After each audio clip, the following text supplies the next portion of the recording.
Well, look, it's very important to understand one thing, which is that the difficult part here is having the expertise in the country in these areas.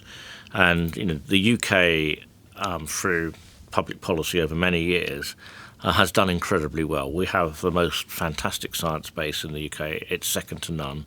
We lead the world in making inventions and discoveries in these areas, and we have the very best people. So that part, which would be if we were having this discussion in another country, would be what we'd be talking about, is done. We have the difficult bit. What we've got to do is realise that once we understand that this is strategic, we have to take a different approach to the next part of that, which is how do we convert that into economic impact? How do we convert it in something that optimises our public services and creates world influence and the ability to have some muscle in the world and be listened to? And that comes much more down to how we go from the lab to the corporate world. And that's where we've lacked in the past.